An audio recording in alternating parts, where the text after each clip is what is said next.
그것을 압니다라고 하면서 사실상으로 내가 하나님을 만나 뵀는데 빛으로 보았는데 그분은 사실상으로 다른 분이 아니라 그 진리이시고 그리고 영원이시며 그리고 사랑이시다라는 어떤 고백이죠. 그래서 이렇게 고백하죠.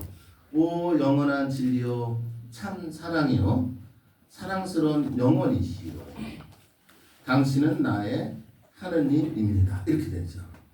그러니까 신학적으로 하느님은 뭐냐라고 질문을 던진다면 여러 가지 대답이 나올 수 있는데 아우구스티누스 성인이 만난 그리고 체험한 하느님은 이런 분이었죠. 진리요 사랑이고 영원이시죠. 이게 우리 그리스도교에서 얘기하는 신앙하는 하느님의 이름이죠. 그죠? 그러니까 겉으로는 저는 이수환이라고 부르지만 이수환이 저 자신은 아니잖아요. 저 자신을 부르는 이름일 뿐이잖아요. 그렇죠? 그래서 세상 사람들은 우리가 신앙하는 분을 이름을 줘서 불러요. 그렇죠? 뭐라고 부르는 거죠? 하느님 이렇게 부르죠. 그렇죠? 근데 그 이름 자체가 그분은 아니잖아요. 본질은 아니잖아요. 그랬을 적에 그 하느님이라는 분이라고 우리가 이름 부르는 그분이 어떤 분이냐라고 이렇게 묻고 대답해야 되는 상황이라면은 아우구스틴 성인이 이렇게 대답하죠. 진리요, 사랑이요, 영원이시다. 이렇게 얘기하는 것이죠. 이것이 이제 우리가 신앙하는 하느님의 본질이죠. 그러니까 이름의 본질이 아닌 거예요. 그렇죠? 나는 밤낮으로 당신을 그리워합니다. 이렇게 만나 뵙고 나니까 어떻게 됐어요?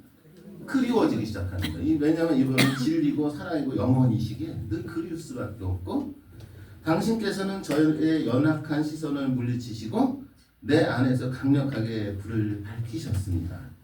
그리하여 저는 사랑과 두려움에 떨었습니다. 나는 자신이 당신으로부터 멀리 떨어져 비슷함이라고는 전혀 없는 땅에 있음을 알았습니다. 라고 하면서 현실적인 자신의 처지죠. 그러니까 무슨 일? 당신으로부터 멀어져 있다라는 것이 얼마나 비참하냐라는 고백이잖아요. 그렇죠? 그렇다는 얘기는 반작용으로 얘기를 한다면은 당신과 함께 있다라는 것은 그렇죠. 참 행복입니다. 이렇게 고백이 되는 것이죠. 우리가 알다시피 아우구스틴의 성인은 어떤 나름대로 그 죄스러운 어떤 삶을 살다가 하나님의 도우심으로 영혼의 깊은 곳을 들여다보고 비록 타락한 인간 존재일지라도 하나님의 은총에 의해서 영혼 안에서 빛을 보고 진리이시며 사랑 그 자체이신 하나님을 알게 되었으며 결국에는 하나님을 늘 그리워하게 되었음을 고백하는 것이죠. 이는 아우구스티누스가 하나님을 따르는 영적인 삶을 통하여 빛이며 진리이며 사랑이시는 하나님을 알고 사랑하여 하나가 됨을 보여주는 것이며 이것이 바로 이 세상에서 영적인 삶을 살아가는 이들에게 주어지는 뭐라고요? 참 행복인 것이다 라고 이야기할 수 있죠. 그리스도인들에게 참 행복은 다른 것에 있지 않고 사실은 하나님을 참으로 알고 따르며 살아가는 것에 있죠. 그렇다면 우리가 이 세상에서 이러한 참 행복을 얻고 누리기 위해서 요청되는 것은 무엇일까요? 우리가 이러한 참 행복을 누리기 위해서 우리는 어떤 것을 갖춰야 할까요? 이런 질문이 생기겠죠. 그래서 이 질문에 대한 답을 여러 가지 측면에서 찾을 수 있지만 저는 복음에서 찾습니다. 예수님은 이 복음 말씀에서 하느님 나라를 선포하셨죠. 그리고 당신을 따르는 이들에게 하신 말씀 중에 하나가 무슨 선언입니까? 행복 선언이죠. 그래서 오늘 강의는 성경 신학적 관점에서 행복 선언의 의미를 좀 간략히 살펴보고 이 행복 선언은 현대 상황에 맞추어서 해석한 프란시스 고앙님의 기뻐하고 즐거워하려는 권고의 내용을 바탕으로 좀 살펴보면서 오늘날 우리가 진정으로 행복한 영적인 삶을 살아가기 위해서 숙고해야 되는 것들이 어떤 것들이 있는지 좀 간략하게 살펴보는 시간이 되는 것입니다. 그래서 먼저 마태복음 5장 3절 12절 말씀 잠깐 보면 행복하여라 가난한 사람들, 슬퍼하는 사람들, 온유한 사람들, 위로움에 줄이고 목마른 사람들, 자비로운 사람들, 마음이 깨끗한 사람들, 평화를 이루는 사람들, 위로움 때문에 박해를 받는 사람들. 사람들이 나 때문에 너희를 모욕하고 박해하며 너희를 거슬러 거짓으로 온갖 사악한 말을 하며 너희는 행복하다. 기뻐하고 즐거워하리라. 너희가 하늘에서 받을 상이 크다. 사실 너희에 앞서 예언자들도 그렇게 박해를 받았다. 라는 말씀이죠. 성경신학적인 관점에서 마태복음에 나오는 이 행복선언은 아주 중요한 가치를 지닌다고 합니다. 성경학자들의 연구에 의하면은 이 예수님의 말씀은 총 6개의 묶음으로 되어 있대요. 몇 개의 묶음? 6개의 묶음. 그런데 그 6개의 묶음의 서장에 해당되는 첫 번째 말씀이 무슨 말씀이라고요? 행복선언이라고 합니다. 그렇기 때문에 여러분들도 알다시피 모든 글의 첫 번째 그 장은 뒤에 나오는 전체를 아우르지 않습니까? 이렇게 보기 때문에 행복선언은 단순하게 하나의 말씀의 첫 번째를 이루는 말씀이라기보다는 하나님이 선포하신 모든 말씀에서 가장 핵심이 되는 그러한 말씀이다라고 학자들은 공통적으로 의견을 같이 합니다. 그렇기 때문에 이 행복선언이라는 것은 매우 하느님의 말씀, 즉 예수님의 말씀을 이해하는데 중요한 것이고, 행복선언은 거듭 얘기하지만 하느님 나라를 선포하는 것이죠. 곧 예수님을 따르는 이들은 하느님 나라를 차지하게 될 것이며 참된 행복을 누리게 된다라는 것이죠. 이는 행복이 선언이 구원론적이며 종말론적인 메시지를 담고 있는 것임을 분명히 알려주죠. 왜 그러냐면 하느님 나라는 우리가 알다시피 이 세상에 살면서 시작됐고, 그렇죠? 종말에 어떻게 돼요? 하느님에 의해서 최종적으로 어떻게 됩니까? 완성이 되는 것이기 때문에 행복선언의 가르침은 굉장히 구원론적이고 뭐라고요? 종말론적인 의미를 지니게 되죠. 구원론적 관점과 관련해서 살펴보면 행복선언은 예수님의 이 세상에서 사명과 관계가 돼요. 예수님의 사명은 이사야 61장에 비추어 이해될 수 있습니다. 세례자 요한의 제자들이 예수님께 와서 당신이 누구십니까? 라고 묻자 예수님은 이사야 61장을 통해서 대답을 하십니다. 예수님은 요한의 제자들에게 요한에게 가서 너희가 보고 듣는 것을 전하여라. 눈먼 이들이 보고 다리 저는 이들이 제대로 걸으며 나병 환자들이 깨끗해지고 기먹은 이들이 들으며 죽은 이들이 되살아나고 가난한 이들이 복음을 듣는다. 나에게 의심을 품지 않는 이는 행복하다라고 말씀하셨는데 이 말씀은 이사야서 61장 1절 가난한 이들이 기쁜 소식을 듣는다라는 말씀을 바탕으로 한 것으로 예수님은 이사야 예언자가 약속한 하느님의 세상 구원이 당신의 말씀과 행위 안에서 어디에서 실현됩니까? 이게 이제 우리가 알고 있는 구원론과 종말론을 이해하는 키죠. 세상으로는. 즉 우리가 종말이라고 하면 먼 날 우리가 알지 못하는 미래의 완성이 되는 거지만, 그렇죠? 그 완성은 어떻게 해요? 구원이라는 관점에서부터 지금 어떻게 되고 있어요? 실현되고 있다 이거죠. 응? 그래서 우리가 행복하다라는 이 선언은 과거의 일이 아니라 또 미래의 일도 아니고 지금 어떻게 하고 있어요? 시작되고 있기 때문에 우리도 이 세상 안에서 비록 완전하지는 못하지만 얼마든지 참 행복을 맛볼 수는 있게 되는 것이죠. 좀 더 구체적으로 예수님의 이 세상의 사명이 지금 고통받고 있는 이들에게 행복을 선사하시는 것이기에 우리가 살아가는 이 세상에서도 우리는 참 행복에 도달할 수 있다라는 신학적인 결론에 이를 수 있습니다. 즉 행복하다는 선언은 종말에 이르는 사건만이 아니라 지금 어떻게 되고 있다고요? 현재화되고 있다라는 것이죠. 그리고 이 행복선언은 세 번째 의미를 지니는데 바로 그리스도론적 의미를 지니게 되죠. 예수님이 살아계실 때 유다인들은 예수님과 그분을 따르는 제자들을 직접적으로 박해하지는 않았습니다. 하지만 비난하고 적대시하였죠. 따라서 예수님의 사람들이 나 때문에 너희를 목욕하고 박해하며 너희를 거슬러 거짓으로 온갖 사악한 말을 하면 너희는 행복하다라는 말씀은 유다인들의 적대감 속에서도 예수님을 따르는 이들이야말로 참된 행복에 주어진다라는 무슨 의미가 있어요? 그리스도론적 의미를 지니죠. 그리고 행복선언은요, 놀랍게도 후대에 첨가된 부분이 있습니다. 그러면은 막 기뻐하고 즐거워해라. 너희가 하늘나라에서 받을 상이 크다. 사실 너희에 앞서 예언자들도 그렇게 박해를 받았다라는 12절의 말씀은 학자들의 연구에 의하면은 예수님의 말씀이라고 보기 어렵다. 오히려 초대교회의 신앙 고백이다라고 합니다. 그러면 근거가 필요하겠죠? 네. 왜 그러냐면 구약 성경 전체에서 12절하고 관련되는데요. 즉 고통 속에서 기뻐하라는 내용은 찾아볼 수 없다고 합니다.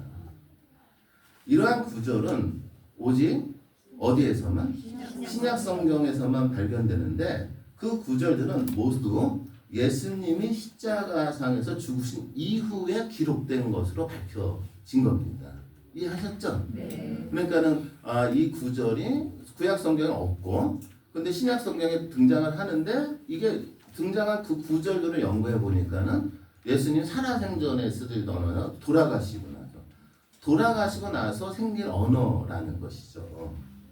그러니까 이 구절은 분명히 예수님이 돌아가신 이후 초대교회 신앙인들이 직접적인 박해를 받은 가정 안에서 또 그 박해 시기에 예수님의 죽음과 부활을 체험한 많은 제자들이 예수님의 죽음을 뭘로? 영원한 삶으로 가는 길로 이해하였기 때문에 나온 구절이다 라고 해석을 하는 거죠.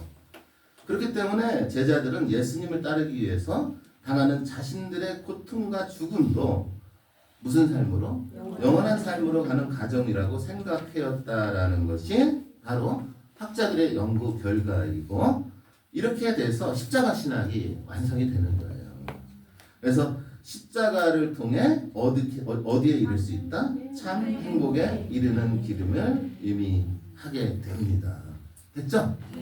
이게 이제 성서 신학적인 관점에서 행복선언의 의미를 풀어내면 이렇게 풀어내게 되죠.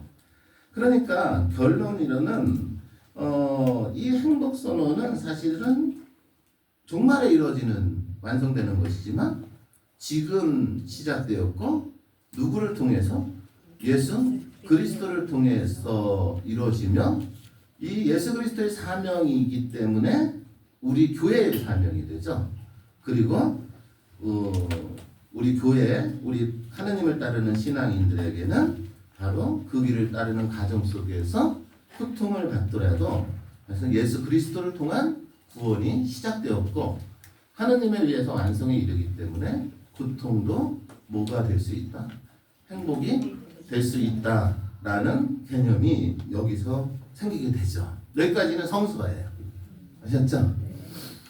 이러한 성서적 기반을 바탕으로 해서 결국 우리의 참 행복은 구원론적이고 종말론적이고 그리스도론적이면서 교회론적인 측면을 지니고 있다라는 것을 얘기할 수 있겠죠. 그렇다면 프란시스코 교황님은 행복선언에서 기뻐하고 즐거워해라는 마지막 구절의 단어를 따서 회칙을 하나 내셨죠. 그리고 이 회칙을 통해서 오늘날 우리들에게 무엇을 얘기할까요? 프란시스코 교황님은 똑같은 말을 반복하시는 것이 아니라 이 회칙을 통해서 우리가 참 행복에 이르기 위해서 가장 필요한 것이 무엇이냐라고 얘기를 할 때 성덕을 지니라라고 얘기를 합니다. 뭘 지니라고요? 성덕, 거룩하게 되는 것이죠. 그러니까 우리는 얼마든지 참 행복에 이르기 위해서 성덕을 지녀야 할 필요성이 있다. 그렇다면 그 성덕은 도대체 무엇인가? 라고 하면서 응답을 하시게 되는 거예요. 그래서 이제 이거를 이제 제가 연결을 시킨 거죠. 그랬을 때 교황님께서는 이렇게 얘기를 하십니다. 기뻐하고 즐거워해라. 예수님께서는 당신 때문에 박해받거나 모욕당하는 이들에게 이렇게 말씀하십니다. 주님께서는 우리의 전부를 요구하시며 그 보상으로 우리에게 참 생명을, 우리가 창조된 이유인 무엇을? 행복을 주십니다. 멋있지 않아요? 우리가 창조된 이유가 어디에 있어요? 행복에 있는 거예요. 그러니까 교회 안에서 십자가 신학을 잘못 이해하면 안 돼요. 아셨죠? 십자가 신학은 어디를 향하고 있는 거예요? 참 행복으로 향하고 있는 것이죠. 그분께서는 우리에게 그러저러한 평범한 존재로 안주하기를 바라는 것이 아니라 거룩한 사람이 되기를 바라십니다. 제가 늘 우리 하느님하고 기도하면서 싸우는 게 있어요. 당신은 욕심꾸러기. 하느님은 욕심꾸러기 같아요. 그 중간이 없어요, 우리 하느님. 무슨 얘기인지 아시죠? 내가 하느님 당신을 위해서 요만큼 하면 되지 않습니까? 라고 사람들마다 선이 있거든요. 안 그러면? 저만 있거든요. 저 스스로 선이 있어요. 나도 이제 저도 이제 요만큼 했으면 됐죠, 이제. 근데 하느님은 이상하게 거기서 만족을 안 해요. 더 하라고. 그러니까 제가 묵상하는 하느님은 굉장히 욕심꾸러기예요. 어느 정도 욕심꾸러기냐면 여기 나와 있죠. 그분께서는 여러분이 그러저러한 평범한 존재로 안주하기를 바라시는 것이 아니라 거룩한 사람이 되기를 바라십니다. 이것이 이제 하느님이 우리한테 바라는 뜻이다라는 것이죠. 하느님이 바라는 뜻, 그것이 소명이거든요. 실제로 성덕의 소명은 성경 첫 장부터 다양한 방식으로 나타나고 있습니다. 주님께서는 아브라함에 이렇게 말씀하시며 그를 성덕으로 부르십니다. 너는 내 앞에서 살아가며 흠없는 이가 되어라. 여러분들은 무슨 소명을? 성덕의 소명을 받은 겁니다. 근데 이것은 어떤 거예요? 완전한 거예요. 이것이 하느님이 우리한테 바라시는 바다라는 것이죠. 교황님은 또 이렇게 말씀하십니다. 저의 소박한 바람은 많은 위험과 도전과 기회를 안고 있는 우리 시대에 맞게 실천적 방식으로 성덕의 소명이 다시 한번 울려 퍼지게 하려는 것입니다. 라고 하면서 이 공고를 쓴 이유를 밝히십니다. 그렇다면 그것까지는 알겠는데 이 성덕의 소명에 우리가 응답하기 위해서는 너무 힘들지 않습니까? 그죠? 어느 정도 선을 두고서는 난 여기까지만 하겠습니다 라고 하면 참 좋은데 교황님도 그렇고 하느님도 그렇고 안덕에 이르는 소명을 얘기하는데 그렇다면 이 길을 가는데 우리한테 어떠한 도움이 좀 있어야 되는 거 아닙니까? 라고 했을 때 교황님은 세 가지를 꼽죠. 첫째, 그리스도의 성인들이 있습니다. 그렇죠? 제가 공부하는 주된 분들이 그리스도의 성인들이잖아요. 그렇죠? 그래서 그냥 죽어라고 지금 그리스도 성인들을 공부를 하고 있는 거예요. 그 다음에 둘째, 이거 굉장히 중요하죠. 일상의 삶에서 우리와 함께하는 사람들이 또한 이 성덕의 소명을 이루는데 큰 도움이 되는 분들이죠. 무한한 사랑으로 자녀를 키우는 부모님들, 가정을 부양하고자 열심히 일하는 수많은 남녀들, 병자들이 있습니다. 그리고 셋째, 굉장히 중요한 얘기죠. 오늘날 뭐예요? 가톨릭 교회 여러 다른 상황에서도 성령께서는 그리스도의 제자들을 돕는 당신의 현존의 표정들을 불러 일으켜 주시기에 가톨릭 교회뿐만 아니라 다른 교회들도 이 성덕의 길을 가는 우리의 중요한 누구입니다? 동반자입니다. 라고 얘기하시면서 굉장히 큰 스펙트럼을 우리한테 제시를 하죠. 뭐 여러분들 요즘은 그런 고민 안 하시는데 몇 년 전에 어떤 분이 저한테 와갖고 저기 선생님, 예, 제가 불교에서 하는 스님들의 말씀을 좀 듣고 싶은데 가톨릭 신자인데 들어도 됩니까? 들으면 좋죠. 이렇게 얘기하면 안 되나요? 들으면 좋아요. 근데 이제 그 신자분은 굉장히 이게 고민이 된 거예요. 굉장히 고민이 된 거죠. 그래갖고서는 이제 좀 확신을 얻고 싶어 할 때 저 같은 놈한테 오지 않습니까? 그래서 너무 좋죠. 근데 제가 왜 신자분들한테 가까운 신자분들이 얘기하는 거 그렇게 하면 안 된다고 그런다고. 그래서 제가 왜 그렇게 하면 안 되죠? 하나님을 종교라는 울타리에 가두면 안 돼요. 어디 울타리에 가두지 말라고요? 종교라는 울타리에 가두는 순간 하나님은 종교라는 울타리 안에 갇혀버려요. 그렇지 않습니까? 우리가 알다시피 하나님은 모든 우주의 창조주 아니십니까? 그렇다면은 우리와 다른 색깔을 갖고 있는 종교들 안에서도 성령은 움직여야 안 움직여요? 움직인다라고 인정을 해야죠. 그러한 어떤 폭, 이것이 이제 바로 프란치스코 교황님께서 하신 말씀이죠. 그러면서 더 중요한 얘기를 해요. 그러면 이 성덕이라는 것을 분명히 이제 이렇게 우리가 소명을 받았고 또 여러 도움을 받아서 성덕을 향해 나아갈 수 있는데 그러면은 저는 어떤 성덕을 지녔습니까? 이런 질문이 생겨요. 이해했죠? 저는 어떤 성덕을 지녔습니까? 이렇게 얘기하죠. 근데 이제 늘 말씀드리지만 하나님은요 왜 완전할까? 왜 전지전능할까? 어? 사람들은요 물건을 만들 때 똑같이 만들 수 있는 능력이 있어요. 어떻게 만들어요? 똑같이 만들 수 있어요. 그렇죠? 그래갖고서는 뭐 이런 것도 거의 똑같이 나오잖아요. 그죠? 근데 하나님은요 이상하게 그 어떤 것도 똑같이 만드신 적이 없어요. 자연을 보세요. 똑같은 나무라고 우리가 사람들은 분류하지만 그 나무들은 각자 달라요. 같은 나무에 나오는 잎사귀에서도 그 잎사귀가 똑같은 건 없어요. 우리는 이것을 어떻게 같은 걸로 분류할 뿐이죠. 인간들이. 그렇죠? 그래서 이 분류한다라는 거가 얼마나 허망한 건지 몰라요. 사실상으로. 특히 이제 제가 지금 싫어하는 것들은 MBTI 같은 거 되게 싫어해요.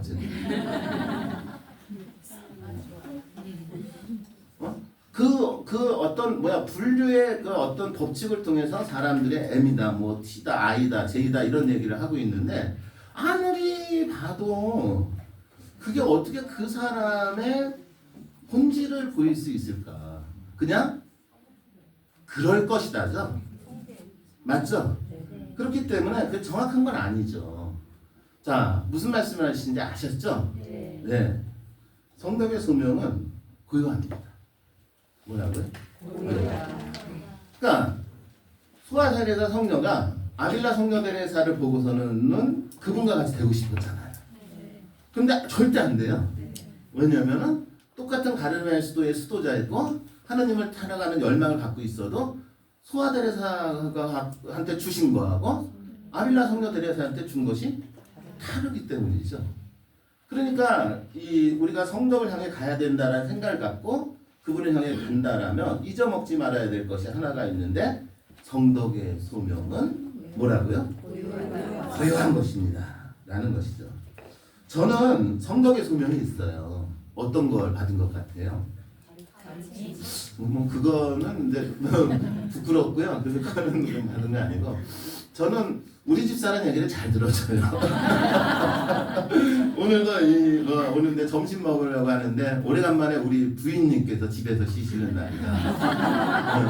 제 딸도 쉬는 날이라 집에 와 있거든요. 그런데 딸이 어저께 밤에 산책하면서 김밥 먹고 싶대요. 그래서 그러면 내가 만들어줄게 괜히 내가 얘기를 했죠. 그래서 아침에 이게 눈을 떴는데 우리 집사람이 빨리 김밥 만들어야지 그러는 거예요. 그래서 계란 까 그러면 계란 까요. 계란 지단 붙여 그러면 붙여요. 하다가 또 혼나요. 설거지 해 그러면 또 설거지 열심히 해. 그리고 당근 쓸어 그러면 또 쓸어요. 우리 집사람한테는 제가 설거지를 못하게 하거든요. 왜냐면은 저 때문에 고생한 여자니까. 왜 저 같은 놈을 만나갖고서는 고생을 했으니까. 그래서 이제 후회하고 반성하는 마음으로 설거지 제가 안 시키고 있거든요. 아니 제 잘못이 아니라. 근데 어느 날부터 보니까는 이게 습관이 되다 보니까 우리 집 사람이 당연히 처음에는 고마워하고 감사하는 마음으로 하다가 이제 당연히 빨래 안개 있으면은 혼나고 청소 안 돼 있으면 혼나고 쓰레기 정리 안 돼 있으면 혼나고 막 이래요. 맨날 혼나고 살아요 요즘은. 옛날에는 애기 이름을 통해서 저를 불렀는데 요즘은 제 이름을 불러요. 야 이수환 너 저거 안 했잖아. 너 이수환 너 저거 안 했잖아. 그래서 그렇게 혼나는데 그게 그렇게 불편하지도 않고 그게 혹시 내가 하느님을 향해 가는 성도가 아닐까? 이런 생각을 이렇게 갖고 살아요. 이렇게 산 지 한 20년 되는 거예요. 이거는 저만이 갖고 있는 고유한 소명이거든요. 사실상으로는 그렇거든요. 그래서 여러분들 잊지 마십시오. 여러분들 다른 데서 여러분들의 성덕을 찾지 마십시오. 반드시 하느님께서 여러분한테 고유하게 준 소명이 있어요. 그것은 불편한 걸 수 있어요. 하지만 그것을 내가 함으로 인해서 내가 거룩하게 되게 하는 거는 무슨 소명인 거예요? 성덕의 소명인 거예요. 그래서 이 성덕의 소명은 어떤 면으로는 아픈 거일 수 있어요.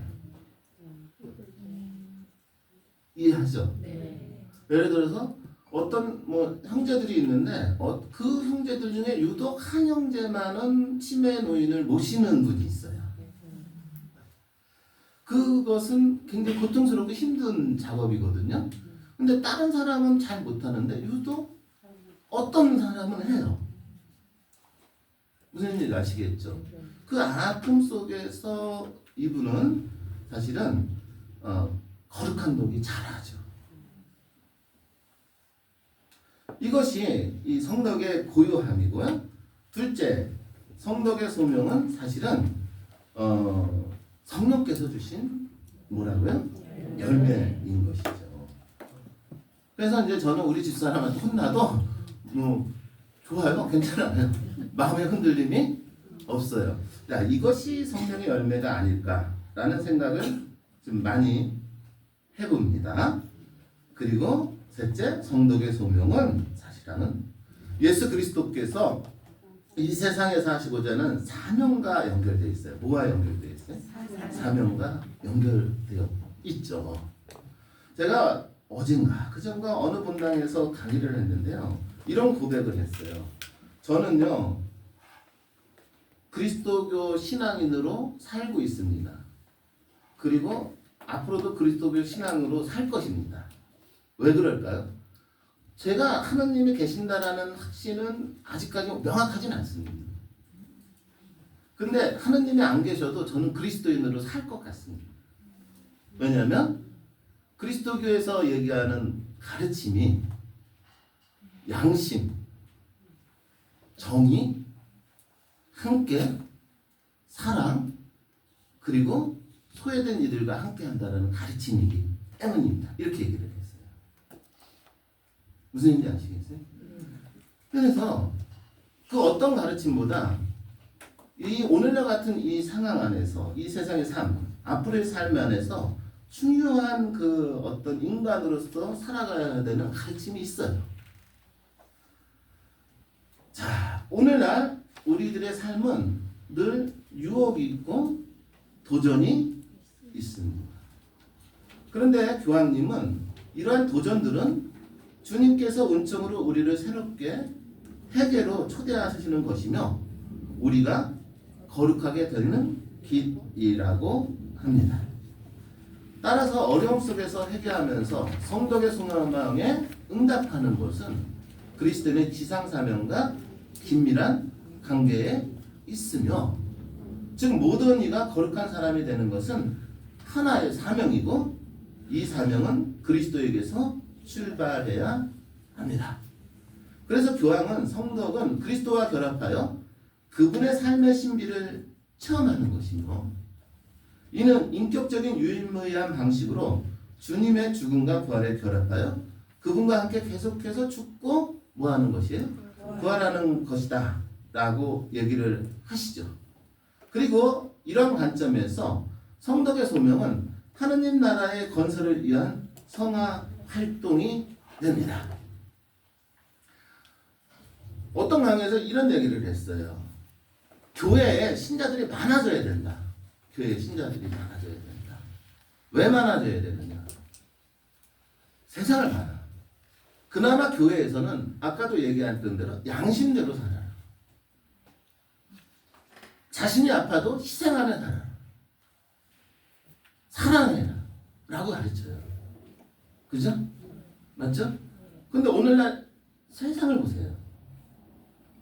양심대로 사는 사람들, 자신이 아파도 희생하며 사는 사람들이 점점 많아지는 거야. 교회 자체가 발전하기 위해서 신자들이 많아져야 된다는 것이 아니라, 무슨 얘기인지 아시겠어요? 정말 세상을 위해서 희생하고 헌신하고 사랑을 베푸는 사람들이 많아지기 위해서 교회가 나는 커졌으면 좋겠어요. 왜요? 그런 사람들은 소명을 지닌 사람들이고, 바로 이 세상에서 무엇을 하는 사람들이에요? 하느님 나라를 건설을 하는 무슨 활동을 하는 사람들이에요? 성화 활동을 하는 사람들이죠. 그래서 여러분들은 개인적으로 그리스도인들이지만 단순히 한 개인이 아니라 이 세상을 성화하는 일꾼이죠. 우리는 만민을 향한 사랑과 정의와 평화의 하느님 나라를 그리스도와 함께 건설할 임무를 지녔습니다.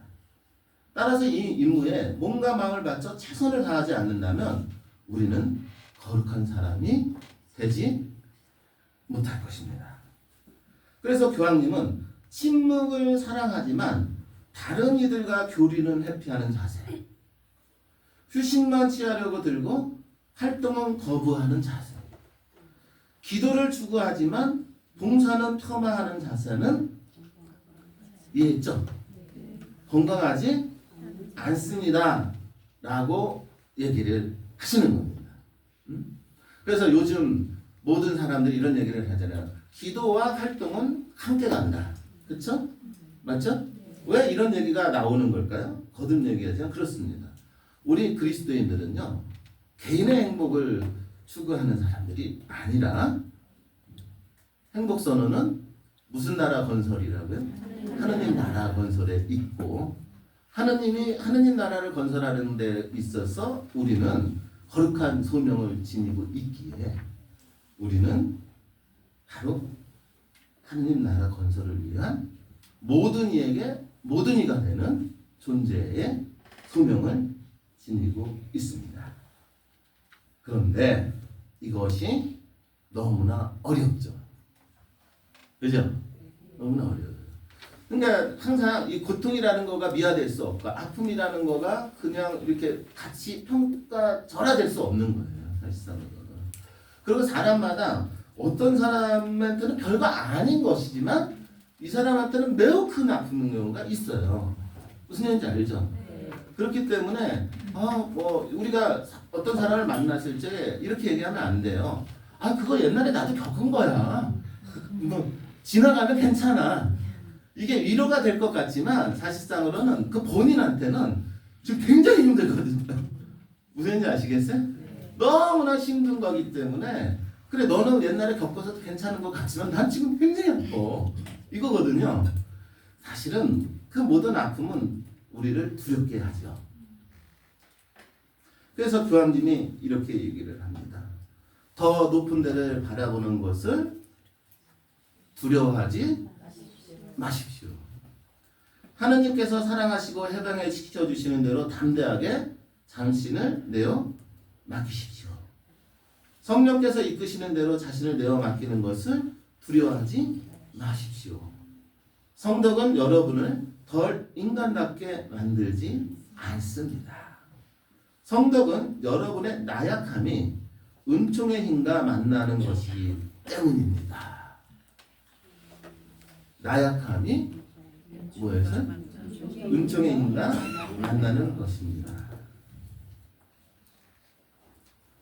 나약함으로 유명한 분들이 꽤 많죠. 그래서 제가 요즘 이제 한국 영성에 대해서도 관심을 갖고 우리 이승훈 선생님 그러니까 그동안 교회 안에서 소위 말해서 배교자라고 해갖고서는 배척했던 분들에 대해서 연구를 해요. 연구를 하는데 이제 이승훈 선생님 같은 경우에는 이제 우리나라 최초의 세례자이죠. 그래서 굉장히 이제 중요한 분인데 이제 아시겠지만은 이승훈 선생님 역사적 기록에 의하면 배교를 하시죠. 네. 그리고 이제 이승훈의 배교로 인해서 굉장히 많은 신앙인들이 상처를 받은 것도 사실이에요. 그래서 이승훈 선생님에 대해서 좀 뭐라 그럴까 그런 낙인이 있어요. 근데 이제 제가 이렇게 공부를 하고 다시 이렇게 그냥 살펴보고 근데 과거의 신학은 이런 거죠. 배교했으니까 이 사람은 거룩하지 않다 이렇게 보는 게 과거의 신학이죠. 근데 오늘날 현대 신학은요 그런 걸로 그 사람의 영성을 평가하진 않아요. 그 사람의 삶의 모습을 봐요. 뭘 본다고요? 삶의 모습을 봐요. 근데 이 이승훈 선생님의 삶의 모습을 보면은 이상하게 이 사람이 배교하고 공동체로부터 낙인 찍혀갖고서는 뒷방 늙은이 같이 살았지만 하나님의 신앙을 자신의 삶에서 실천했던 요소들이 많이 있어요. 그리고 특히 정약전 선생님, 누구? 정약전 선생님 같은 경우는 완전히 이제 배교자로 낙인 찍혀서 이 양반은 신앙생활 안 한 걸로 나오는데 정약전 선생님이 쓰신 자산어고라든가 여러 글들을 이렇게 보면은 놀랍게도 창조 신학이 담겨 있어요. 무슨 신학이? 창조 신학. 그러니까 겉으로는 형식적으로는 분명히 이 양반이 신앙생활을 한 적을 확인할 수 없는데 그분의 글 안에는 이 자연 안에서 하나님의 창조를 성을 느끼고 그 창조 질서를 유지하는 그런 측면들이 많이 나와요. 그러니까 제가 왜 이런 얘기를 하느냐 하면은 사람들은 본질적으로 나약해요. 누구나 나약해요. 아무리 내가 지금은 뭐든지 신학을 위해서 모든 걸 할 수 있을 것 같지만 막상 본당 나가고 활동하다가 누구한테 싫은 소리 들으면 금방 어떻게 돼? 금방 위기에서 침해지죠. 그렇기 때문에 이 나약함 때문에 못하는 거 아닌가? 아닙니다. 잊지 마십시오. 나약함 때문에 은총이 주어집니다.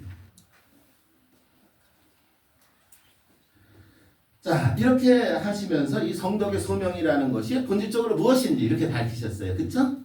그러면서 이제 교황님께서 오늘날에 있어서 우리가 두 가지를 좀 조심했으면 좋겠다라고 얘기하십니다. 하나가 지성이죠. 뭐라고요? 지성. 또 하나가 위지예요. 뭐라고요? 위지. 그래서 지성 때문에 문제가 됐던 거가 무슨 주의? 영지주의죠. 그쵸? 위지 때문에 문제가 됐던 거가 뭐예요? 펠라주의죠. 그쵸? 네. 그래서 교황님이 보기에는 이 지성과 위지를 잘못 사용할 때 우리에게는 자아도취주의적이고 권위주의적인 엘리트주의를 낳습니다. 라고 얘기를 하시죠. 얼마 전에 그 최재천 교수님이 서울대학교 졸업식 때 했던 그 명강의가 있어요. 못 들어보셨죠? 저는 좀 관심이 있어서 좀 이렇게 보는데 이 양반이 서울대학교 그 학생들 졸업식 때 했던 그 강의를 이렇게 보면은요 이런 의미들이 다 담겨져 있어요. 서울대학교 갔다? 졸업했다? 이 사람들 어떤 사람들이에요? 대한민국에서 가장 큰 엘리트들이죠. 그쵸? 예. 근데 오늘날 사태를 일으킨 주범들이 다 서울대 출신이죠.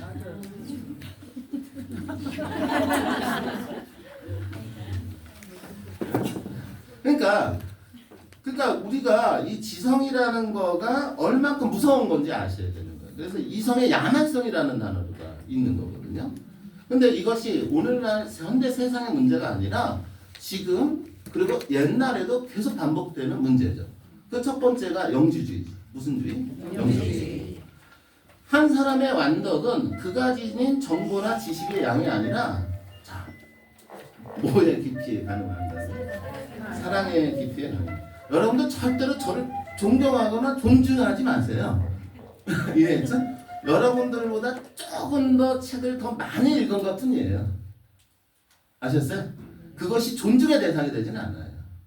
정말로 존중을 받아야 되는 것은 그런 측면이 아니죠.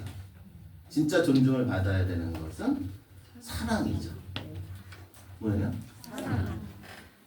우리 어머니는 국민학교도 졸업 못했어요. 그런데 저는 우리 어머니 너무 존중해요. 물론 돌아가셨지만. 맨날 레조 그 활동하면서 레조 교본 연구 발표하라고 우리 어머니 글자를 못 읽으셨거든요. 한글을 못 띄셨어. 그러니까 누구를 괴롭혀요? 아들을 괴롭히죠. 그러면 아들이 엄마는 이것도 못해 그러면서 다 정리해서 이따만하게 해갖고 그것을 우리 어머니한테 계속 반복시키죠. 그럼 어머니가 가갖고서는 이제 떠듬떠듬 이제 그거 기억해갖고 이렇게 입에 해갖고서 이렇게 했죠. 그렇게 무식했어요 우리 어머니. 그러나 우리 어머니가 나를 사랑한 그 사랑의 깊이만큼 뭐 이루 말할 수가 없죠. 그래서 저는 우리 어머니를 존중하죠. 그런데 오늘날은 어떤 사람을 존중하죠? 그 사람이 지닌 정보나 지식의 양으로 그 사람이 평가되고 있는 경우가 많습니다. 특정 교리에 대한 이해로 다른 이들을 판단하거나 추상적인 개념들 안에 파묻히기도 합니다. 이는 그리스도 없는 하느님, 교회 없는 그리스도, 백성 없는 교회를 선언하는 것입니다. 이는 교만이며 그 어떤 감동도 줄 수 없습니다. 그런데도 교회 안에는 이러한 이들이 있습니다. 그들은 자신들의 설명으로 신앙과 복음 전체를 완벽히 이해하게 만들 수 있다고 확신합니다.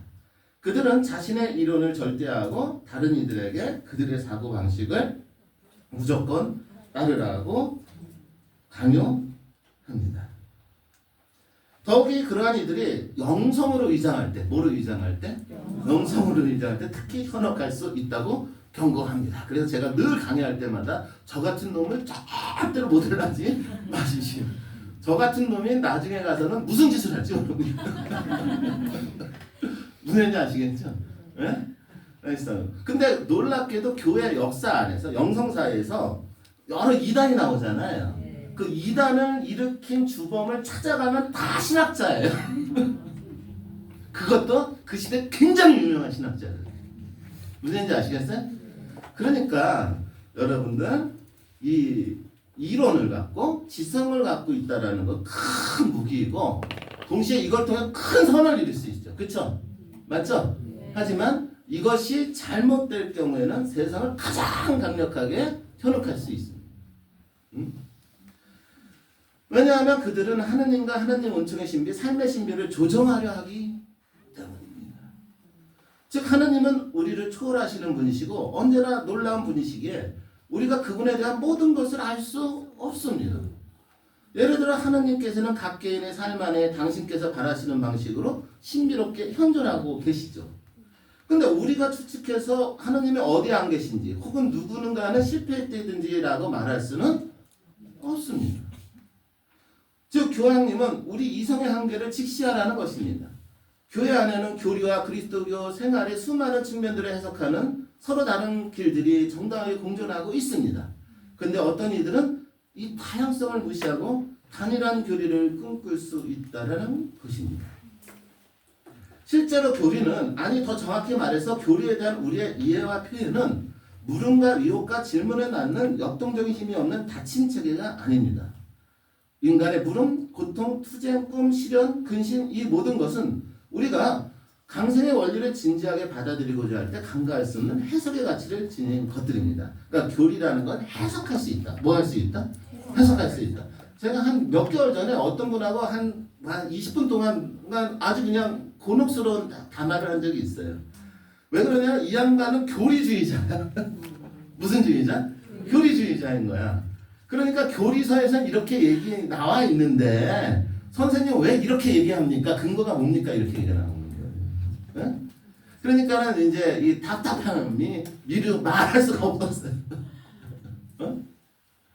그래서 제가 그런 얘기를 성경 안에도 하느님의 말씀이 달려 있지만 성경은 끊임없이 해석되어 왔다. 뭐 해왔다? 해석. 성경은 해석의 역사예요. 성경은 무슨지 아시겠죠? 그리고 이 해석이 잘못되었을 때는 엄청난 문제를 일으키죠. 그렇죠? 맞죠? 그러니까 이 어떤 것이 고정되어 있는 틀에 박히는 순간에 무서운 일이 벌어집니다. 어? 예수님이 제일 싫어했던 사람들 중에 하나가 한 부리가 뭐예요? 율법 학자들이죠. 어? 이해하시겠죠? 그러니까 이런 것들을 얘기하면서 오늘날 이런 거 조심해야 돼? 안 조심해야 돼? 조심해야 돼. 지성의 문제, 지성의 야만성 문제 이거 조심하라는 거예요. 두 번째로 위지예요. 무슨 문제? 위지. 여러분들도 알다시피 펠라지우스는 인간의 의지를 중요시하죠. 뭘 중요시한다고? 인간의 의지. 그러니까 기도를 할 적에도 여러분들 가장 중요한 게 뭐예요? 여러분들 먼저 지성을 죽여야 되고 뭘 죽여야 돼? 지성을 죽여야 되고 그 다음에 의지를 죽여야 되거든요. 사실은. 어? 왜냐하면 이게 처음에는 다 기도를 하게 되면은 근데 감각적인 거 지성을 중심으로 또 인간의 의지를 중심으로 기도가 이루어지지만 그 순간이 계속 반복되면 하느님이 개입할 여지가 없어져요. 이게 있죠. 그래서 어느 정도 기도에 오랫동안 기도 생활을 하고 그게 몸에 밴 사람들은 지성을 왜 죽여야 되는지 알게 돼요. 그리고 왜 내가 의지를 꺾어야 되는지 알게 되거든요. 그러니까 이 문제가 이제 우리 영적인 삶에도 매우 중요시 여기게 됩니다. 어? 자, 사람의 의지나 노력이 아니라 하나님의 뭐에 달려 있습니다. 자비에 달려 있습니다라는 말씀을 잊지 말아야 합니다. 그하님은 겸손 없는 의지에 대해서 언급하는데 이는 하느님의 은총에 대해서 말하면서도 궁극적으로 자신의 힘만을 믿고 정해진 규범을 지키거나 과거의 특정한 가톨릭 양식에 완고하게 집착하면서 자신이 다른 이들보다 우월하다고 생각하는 경우라고 합니다. 이는 마치 인간 의지가 순수하고 완벽하고 전능한 것이냐 모든 것이 인간 의지로 가능하다는 생각을 전파시키려는 저희가 있다는 것입니다. 그러니까 제 아들이 조현병 환자로 지금 7년째 있는데요. 이 아이는 일상의 삶은 그냥 우리가 밥 먹고 자고 일어나고 산책하고까지는 해요. 이해했죠? 근데 뭐 그 외에 일을 벌리면 공황이 와요. 그렇기 때문에 이게 AI가 새로운 상황에 접근하는 게 되게 어렵거든요. 근데 이상하게 그 아이의 상황을 모르는 사람들은 이런 얘기를 해요. 그거 충분히 위지를 극복할 수 있지. 이해했죠? 내가 27살인데 7살이니까는 이제 부모님한테 용돈 타기 어렵잖아요. 그러니까는 이제 알바를 하러 가요. 근데 알바를 하러 가면은 조금 있다가 공황장애 오니까 해요? 못해요? 못해도 실패하고 와요.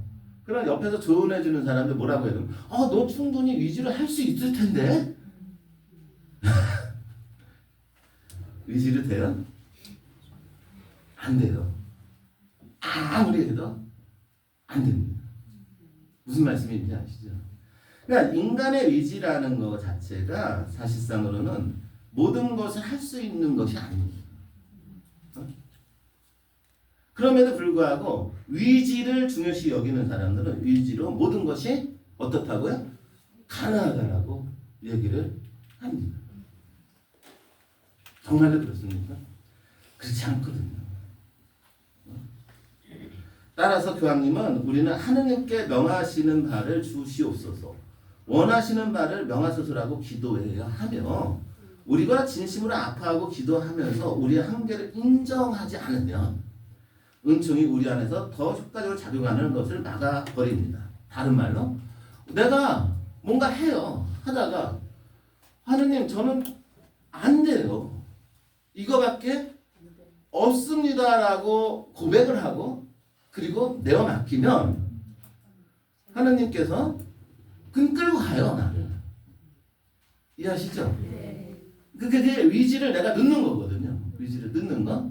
항상 기도하기 전에 제 기도가 뭐예요? 하느님, 알아서 하십시오. 어디서 강의를 하든. 이해했죠? 근데 하다 보면 이상하게 원고하고 다른 내용을 하고 나올 때가 있어요. 진짜로.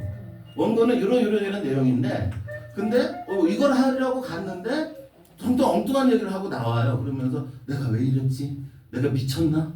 이러고 막 하죠. 근데 그랬을 때 더 반응이 좋아요. 희한해요.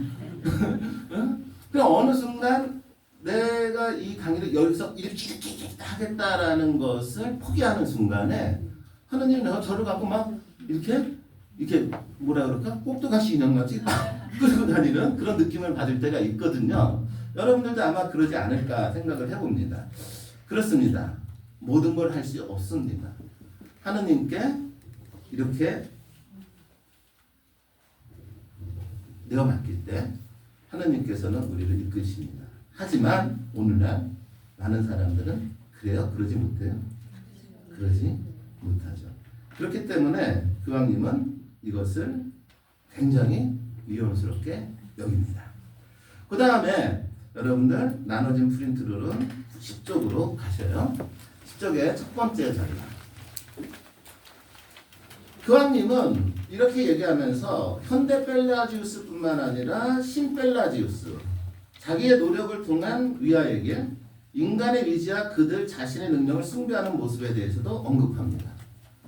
교황에게 이는 참다운 사랑은 조금도 없이 자기중심적이고 엘리트주의적인 자만으로 이루어지는 길이다 라고 얘기합니다. 즉 율법에 대한 과도한 집착, 사회적 정치적 쟁취에 대한 환상, 교회의 전례와 교리와 특권에 대한 허식, 실질적인 일처리 능력에 대한 자만 또는 자립과 자아실현 프로그램에 대한 집착 등이 있습니다. 이는 성령께 자신을 내어 맡기는지 않는 이들이 많다는 것이며 이것이 바로 교묘한 형태의 오늘날의 무슨 주의라고요? 신펠라지우스입니다. 라고 얘기를 합니다.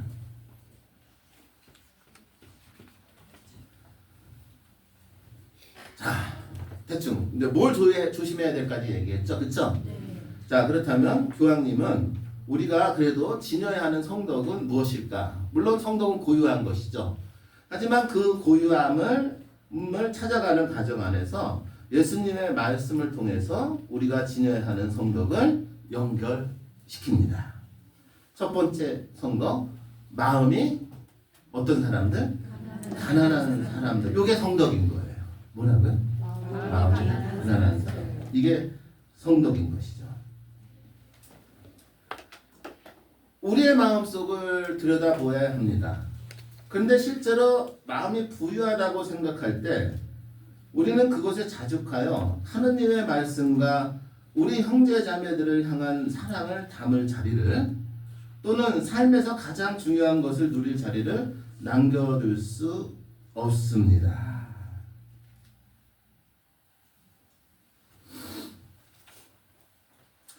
사람들은 참 희한해요. 내가 뭔가 내가 빈 공간이 있어야지 채워지잖아요. 그죠? 근데 사람들은 빈 공간을 안 둬요. 예를 들어서 이제 어떤 사람한테 전화하면 이 사람은 매일 바빠요. 이해해요? 네. 이 사람 매일 바빠요. 그리고 또 여러분들이 저한테 전화할 때 교수님 바쁘시죠? 그래. 아니요, 안 바빠요. 저는 바쁜 적이 없어요. 무슨 얘기인지 아시겠어요? 물론 뭔가를 해요. 항상 뭔가를 하고 있죠. 그렇죠? 하지만 저는 바쁘지 않아요. 근데 어떤 사람한테 전화하면은요, 늘 바빠요. 아시겠어요? 자, 어떤 사람은 매우 부유한 사람이죠. 그죠? 하지만 어떤 사람은 매우 가난한 사람입니다. 요거예요. 마음이 가난하다라는 것은요, 사실상으로 누군가 나한테 들어올 자리를 남기고 있는 거예요. 뭘 남기고 있다? 자리를 남기고 있다. 자리를. 그러니까 옛날에 우리 신학교 때 보면 아주 재밌는 일화가 있는데, 저는 공부를 못했지만 공부를 좀 미리미리 하는 케이스예요. 미리미리. 그래서 시험 때는 놀아요. 저는 항상. 항상. 시험 때는 늘 놀았는데 너무나 재밌게 신학생들이 군대에 갔다가 휴가를 오면 몇 월 달에 오냐면 시험 기간에 맞춰. 정확하게 중간 시험 기간에. 신학생들은 똘레 공포증이 있어요. 뭐냐면은 시험을 잘못 보면은 낙제를 몇 번 하면은 신학교 쫓겨나거든. 그쵸? 요즘은 안 그러나 모르겠네. 그런 공포증이 있어요. 그래서 이 시험 때가 되면 공부를 안 하던 애들도, 근데 휴가 나오는 애들은 꼭 그때 와요. 그래서 제가 지금도 좀 인기가 있는 게, 휴가 나온 애들이 놀아주는 애가 없으니까 늘 제가 놀아줬어요. 그래 갖고서는 이제 지금도 이제 신부 생활하는 분들한테 제가 늘 고맙다는 얘기를 들어요. 나는 해준 게 별거 없는데 이 사람들은 나를 만나면은 그때 참 고마웠어 그래요. 응? 그게 뭘까요? 마음의 가난함이죠. 이것이 예수님이 마음이 가난한 사람들, 곧 가난한 마음을 지닌 사람들이 행복하다고 하신 이유입니다. 주님께서는 그 가난한 마음에 끊임없이 새롭게 들어오실 수 있기 때문입니다. 응? 그러니까 여러분들 아빌라 성녀들에서가 이런 얘기를 하잖아요. 이 영혼의 성이 있다. 영혼의 성이 있는데 뭐 1궁방에 있는 영혼이 있고 7궁방에 있는 영혼이 있다. 이런 얘기를 해요. 그쵸? 그게 무슨 뜻인지 아시죠? 여기 이거예요. 1궁방에 있는 영혼들은요, 나로 가득 차 있다 이거예요. 뭐로? 나로. 7궁방은요, 내가 없어지고 하느님으로 가득 찬 상태예요. 이게 1궁방하고 7궁방 개념이에요. 아셨죠? 그래서 1궁방에서 7궁방이라는 이 개념은 내가 가득 차 있던 나가 어느 순간 하느님이 들어오면서 조그만 하느님의 공간이 생기는 거예요. 그게 1궁방. 근데 나로만 가득 차 있으면 요거는 궁방이 아니고 성박. 이해했죠? 근데 하나님이 들어오시면 조금 공간이 생겨갖고 하나님이 이렇게 웅크리고 이렇게 비집고 있는 상태. 1궁방. 아셨죠? 그러면 하나님이 자라듯이 점점 성장해지면서 내가 소멸되어 가고 최종적으로 나가 없어지고 하나님으로 가득 찬 거가 몇 궁방? 7궁방. 이렇게 되죠. 요겁니다. 마음에 뭐라고요? 가난한 사람이 행복한 겁니다. 그럼 마음이 가장 가난한 사람은 어떨까요? 내 안에 요 얘기를 누가 했어요? 사도 바울께서 하시죠. 많은 성인들이 얘기했어요.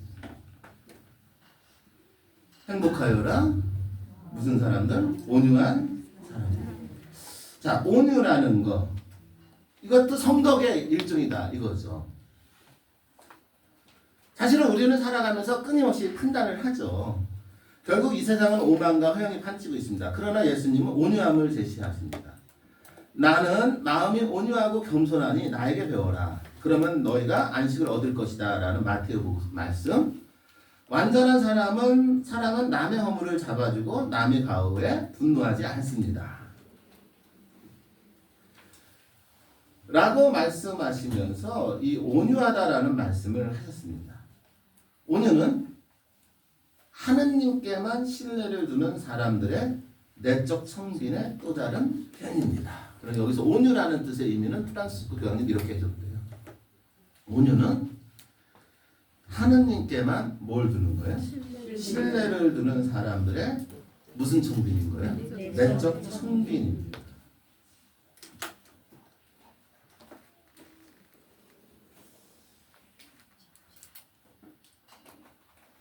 물론 내가 너무 온유하면 사람들은 뭐라고 표현을 해요? 어리석다.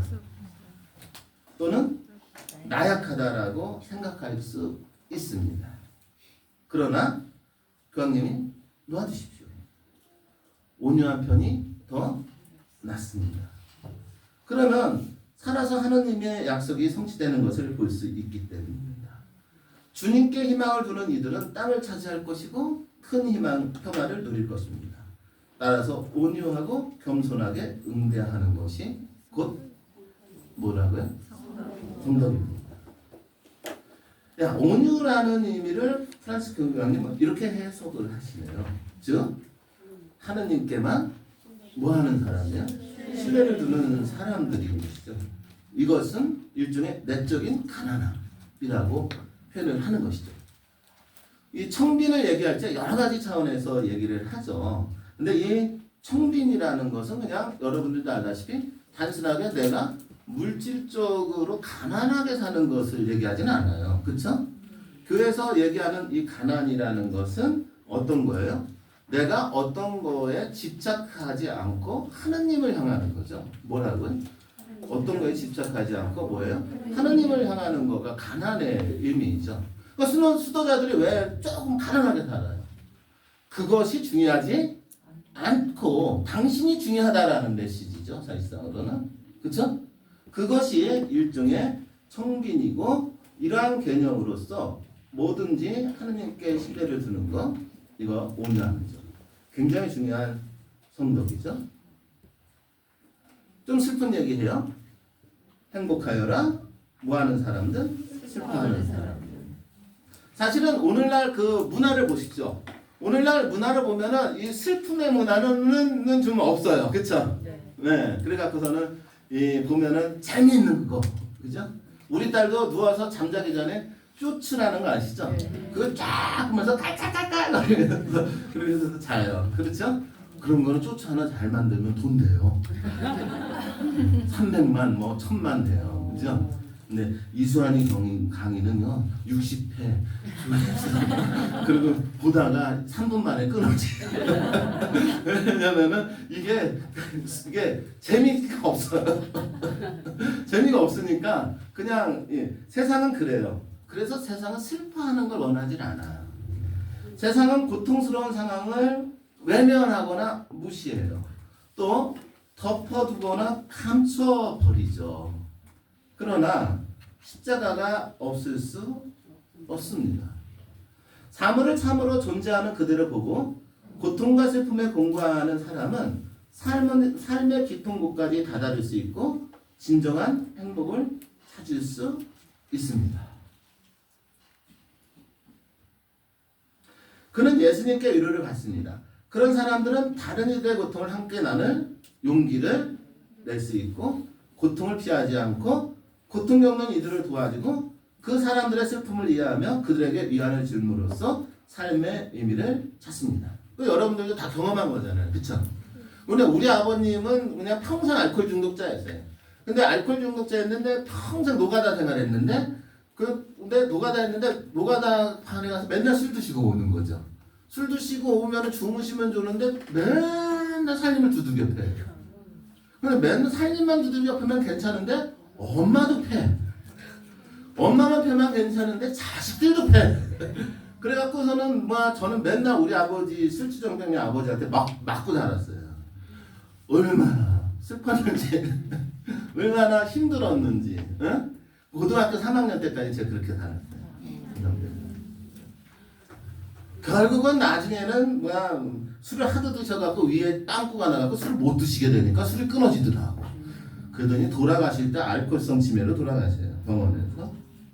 끝까지 자식을 괴롭히네. 저는 우리 아버지 덕분에 굉장히 많은 걸 얻었어요. 굉장히 많은 걸. 뭘 얻었죠?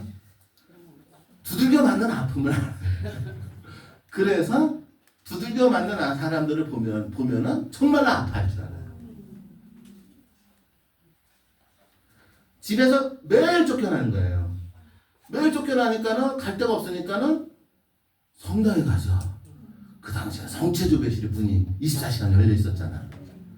그러니까 성체조배실에 가갖고서는 다 앉아서 기도하는 척하죠. 그러면 수녀님들이 저를 보고서는 야, 너 참 훌륭하다. 너 신학교 가라. 신앙이 있어서 성체조배실 간 게 아니라 갈 데가 없어서 성체조배실에 피난해 있었는데 그걸 보고 수녀님들은 저를 되게 좋아했죠. 그러한 삶을 3학년 때까지 살았어요. 그러다 보니까는 집에서 쫓겨나는 아픔이 뭔지 알아요. 그래서 지금도 집이 없는 이들의 서름 알죠. 역설이죠. 그렇습니다. 정말로 슬퍼한 줄 아는 성덕의 소명을 갖고 있는 이들이 있습니다. 그리고 그들에 의해서 행복이 전해집니다. 그래서 슬픔은 아름다운 것. 그래서 지금 여러분들의 삶 안에서, 각자의 삶 안에서 아파하는 일들, 슬퍼하는 일들, 나를 괴롭혀하고 있는 일에 기뻐하십시오. 그래서 기뻐하고 즐거워해라. 죄송합니다. 다들 얼굴 표정이 안 좋아요. 그래서 여러분들 하느님이 나한테 주신 성덕이 무엇인지 곰곰이 생각해 보십시오. 지금 아프십니까? 네, 그러면 하느님이 여러분들한테 주신 성덕은 그것입니다.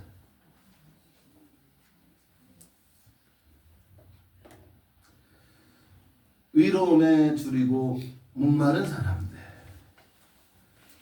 굶주림과 목마름이란 강렬한 경험이 있는 이들은 정의를 바라고 위로움을 감당하는 사람들이 될 수 있습니다. 그러니까 요즘 여러분들 우리나라 사태를 가만히 보면 저는 하느님이 섭리한다고 느껴요. 저는 낙관론자는 아니지만 저는 하느님이 섭리한다라는 걸 느껴요. 뭐니까 그 상황 안에서 사람들이 뭔가를 갈망을 하기 시작했어요. 멈춰있던 사람들이 의식을 갖기 시작했어요. 그러면서 뭐가 위로운 거지? 도대체 뭐가 정의로운 건지 사람들이 찾기 시작했어요. 무슨 말인지 아시죠? 그렇기 때문에 굶주림과 목마름이라는 강렬한 경험은 이거예요. 굶주림과 목마름이라는 강렬한 경험이 있는 이들은 무엇을 바라요? 정의를 바라고 위로움을 갈망하는 사람이 될 수 있습니다. 그들은 흡족해질 것입니다. 예수님이 제시하는 정의는 주고받는 개념이 아닙니다. 참된 정의는 사람들이 각자 내리는 결정에서 위로울 때 그들 삶 안에서 이루어지고 가난한 이들과 약한 이들을 위한 공정을 추구하는 가운데 드러납니다. 정의는 하느님의 뜻에 충실한 것과 동의입니다. 가장 힘없는 이들을 향한 공정에서 드러납니다. 위로움과 줄이고 목마른 것이 곧 성덕입니다. 그래서 그런 얘기 하잖아요. 진짜 공정이 뭐냐? 키가 큰 사람, 작은 사람이 있다. 키가 큰 사람, 작은 사람이 있는데 이 사람들한테 똑같은 받침을 주는 건 공정이 아니다. 키가 작은 사람한테는 큰 사람보다 더 줘야 된다. 그쵸? 이해했죠? 그래야지 공정 아니냐. 그쵸? 요 얘기가 바로 이 교황, 프란시스코 교황이 하신 얘기예요. 이게. 그러니까 우리나라의 어떤 분배 문제도 그렇고, 그쵸? 이런 부분에 대해서도 우리가 왜 우리가 위로해야 되고, 왜 정의로워야 되는지, 이런 것들을 좀 생각해 볼 수 있고, 이런 걸 위해서 헌신하는 이들은 성덕을 지닌 거죠. 저는 그 사람이 신자가 아니어도 성덕을 한 거예요?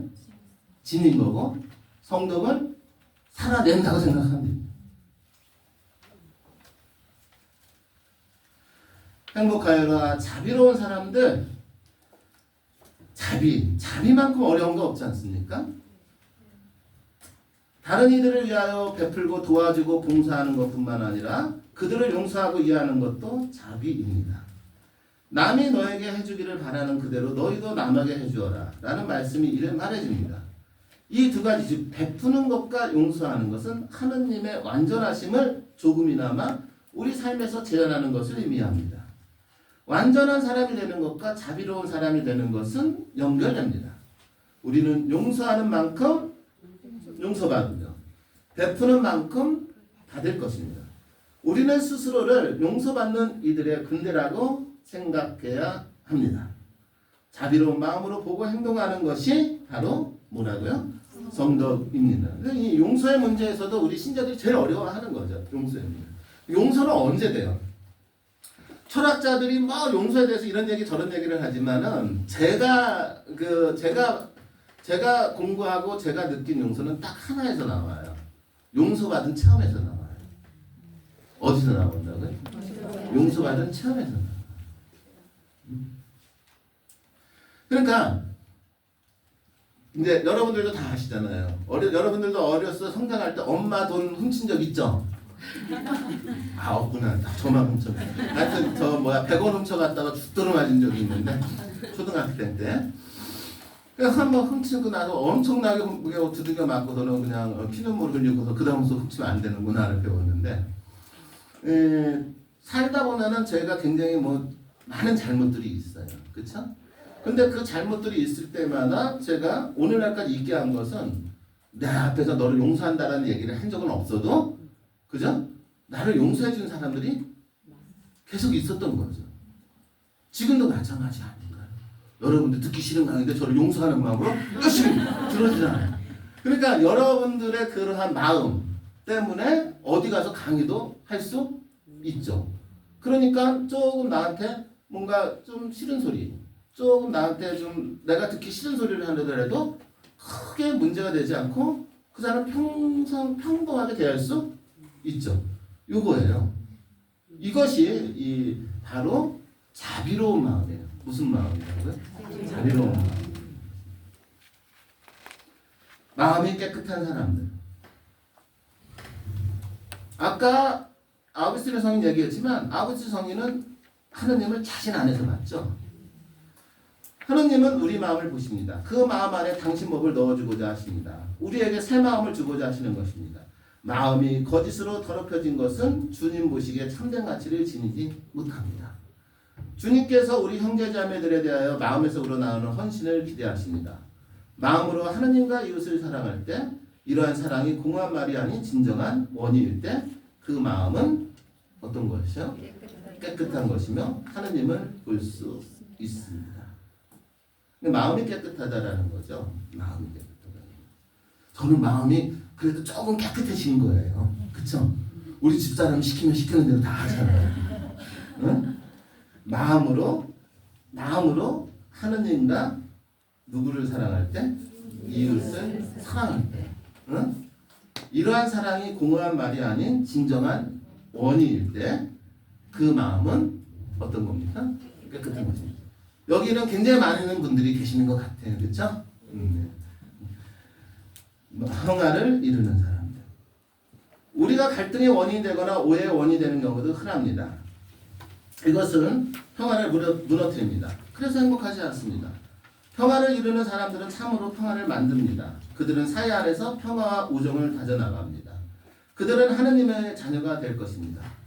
그래서 예수님은 제자들에게 어디를 가든지 이 집에 평화를 빕니다. 말씀하셨습니다. 일치는 갈등보다 낫기에 우리 공동체 안에서 무엇을 해야 할지 의문이 들 때라면 평화에 도움이 되는 일에 힘을 쏟읍시다. 하지만 이러한 복음적 평화의 건설은 쉽지 않습니다. 복음적 평화는 이게 어려운 거죠. 어떤 거를 해야 되는 거예요? 모든 사람을 허용하는 것입니다. 복음적 평화는 모든 일을 받아들이는 것입니다. 우리는 평화의 장인이 되어야 합니다. 그러므로 평화를 이루는다라는 것은 또 하나의 중요한 성덕이죠. 근데 이 사람들이요, 이게 되게 어려운 것 같아요. 저도 그렇고 굉장히 어려운 건데 모든 일들을 받아들인다. 모든 일들은 허용한다. 그러니까 이제 이런 거잖아요. 가톨릭 본당 공동체 안에서도 서로 갈등하고 싸우잖아요. 그렇잖아요. 서로 봉사하면서도 힘들어하잖아요. 그렇죠? 그래서 이게 포용이 안 되잖아요. 그렇죠? 그런데 그걸 포용한다? 이게 이제 성덕이 아니면은 될 수 없는 겁니다.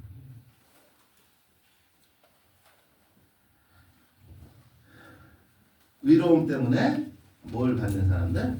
박해를 받는 사람.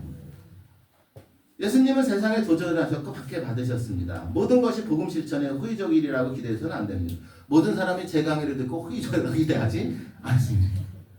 내가 아무리 진리를 얘기한다고 해서 이 사람이 진리를 받아들일 거라고 생각하는 거가 문제가 됩니다.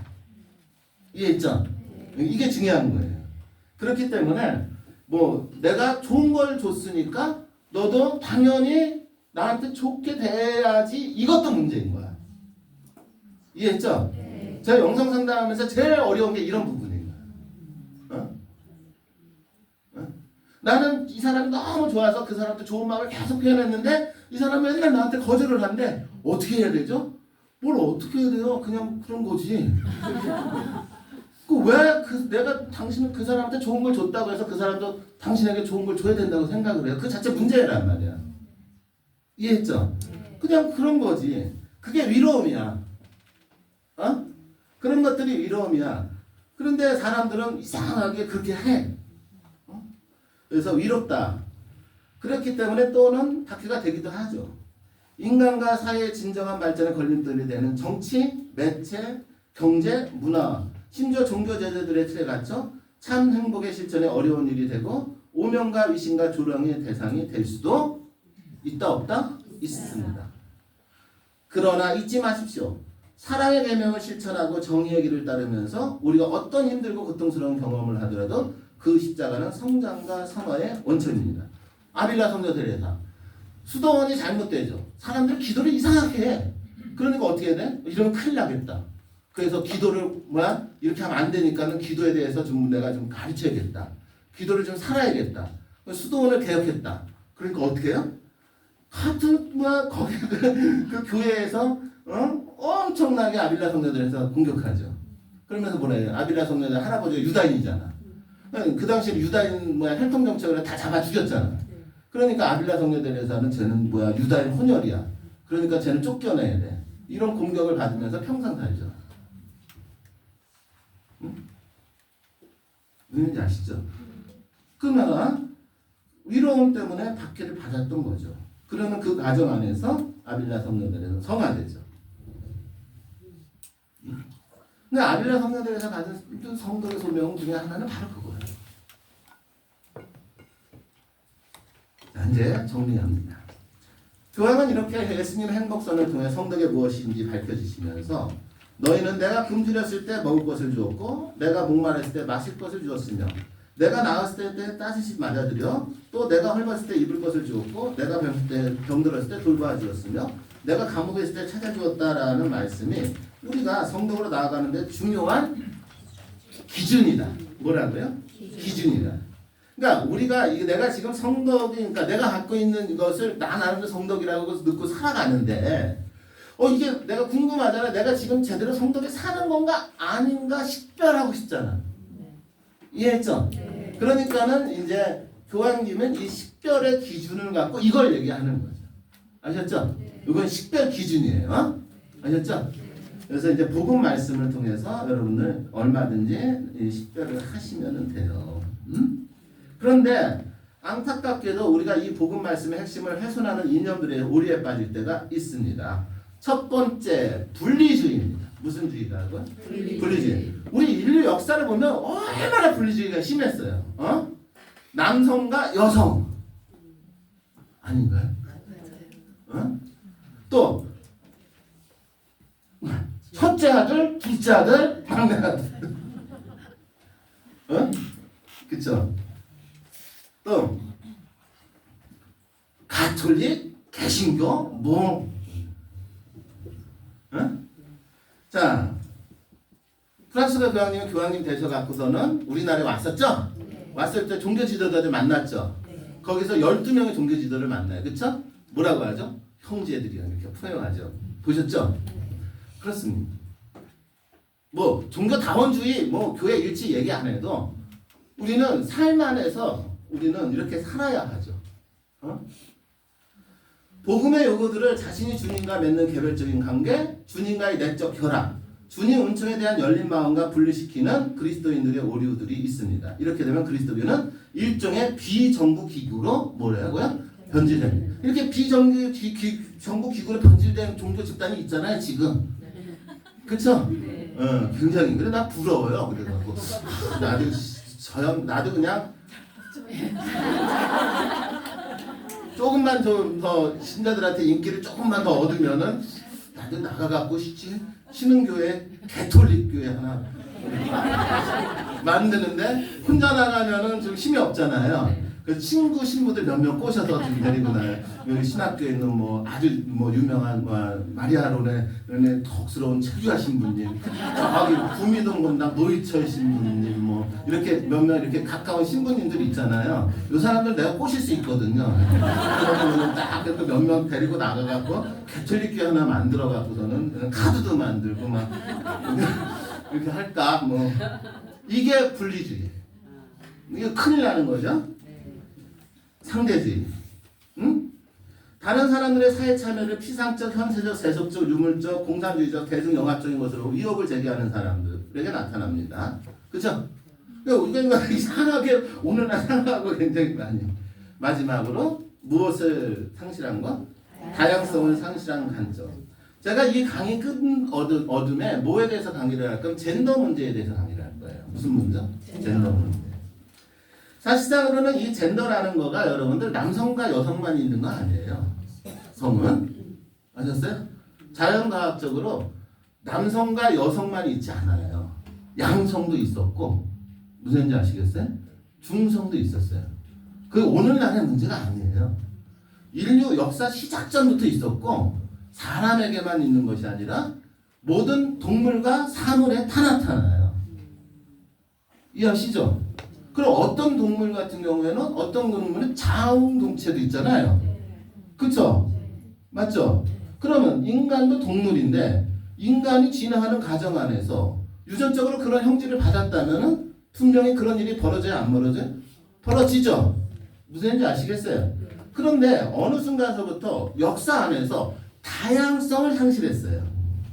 뭘 상실해갔다가? 다양성을 상실해버렸단 말이에요. 다양성을 상실한다라는 것은 문제가 되죠. 통합적인 관점이 필요합니다. 바로 이러한 이야기를 통해서 우리가 영성생활이라는 건 참 행복에 나아가는 거예요. 하느님을 만나는 거예요. 그리고 이 하느님을 만나기 위해서 우리에는 아주 필요한 성덕의 소명이 있어요. 그리고 성덕의 소명을 우리가 살아내기 위해서 우리가 유념할 점도 있고 우리가 무엇을 피해야 될 점들도 알아요. 그리고 성덕의 소명이 매우 고유하고, 그쵸? 그 성덕의 소명이라는 것이 어떤 것인지도 알 수 있어요. 문제는 어떤 겁니까? 이런 행복을 향하는 이 길을 가기 위해서는 이 얘기만을 듣고는 행복에 가기가 너무 힘들어요. 그렇다면 이러한 참 행복에 도달하기 위해서 내가 이러한 성덕으로 완전한 거룩한 사람이 되기 위해서 교회 안에서는 어떠한 장치들을 만들었을까라는 질문이 생기죠. 그쵸? 그것이 교회 안에서는 어떻게 표현된 거냐면 신비주의적 삶, 수덕적 삶 이렇게 표현되는 거예요. 뭐라고요? 신비주의적 삶, 무슨 삶? 수덕적 삶, 그리고 사도적 삶, 그리고 간산적 삶, 그리고 교회 공동체적 삶, 그리고 활동하는 삶, 식별하는 삶 이런 식으로 표현이 된 거예요. 무슨 말인지 아시겠죠? 그러니까 이게 이제 일종의 오프닝 강의는 아니지만 첫 번째 강의지만 사실상으로는 여러분들이 이후에 다음 강의가 뭐예요? 신비적 삶 살아가기 이렇게 돼 있죠? 그 다음 강의는요. 수덕적 삶 살아가기 이렇게 돼 있죠? 이 주제들이 나오게 된 원천이 여기인 거예요. 아시겠죠? 그러니까 이게 목표인데 물론 이대로 될 것 같지만 이게 되는 게 아니에요. 그러니까 교회 안에 많은 신앙인들이 그렇다면 이런 참 행복에 이르기 위해서 어떻게 살았을까라고 역사적으로 추적을 해보면 제일 처음부터 나오기 시작하는 삶의 양태가 신비적 삶, 수덕적 삶이었던 거예요. 아셨죠? 그리고 이 수덕적 삶 안에서 간성적 삶, 뭐 사도적 삶, 교회 공동체적 삶 이런 삶의 양식들이 등장을 해요. 아셨죠? 자, 무슨 양식이 등장하는데? 삶의 양식이. 그래서 오늘날은 이 삶의 양식을 영성이라고 하는 거예요. 이해하셨죠? 네, 그렇게 하면서 다음 시간에 이제 이러한 참 행복에 이르기 위해서 어떻게 살아왔던가를 추적하면서 우리가 그것이 무슨 삶인지 본질을 이해하는 강의를 해나간다. 이렇게 생각하시면 되고, 궁극적으로 여러분들 강의를 통해서든 여러분들의 신앙생활을 통해서든 참 행복에 이르기를 바랍니다. 다 같이 영광성 하겠습니다. 성부와 성자와 성령의 이름으로 아멘. 영광이 성부와 성자와 성령께 성과 같이 이제와 항상 영원히 아멘. 성부와 성자와 성령의 이름으로 아멘. 감사합니다. 고생하셨습니다.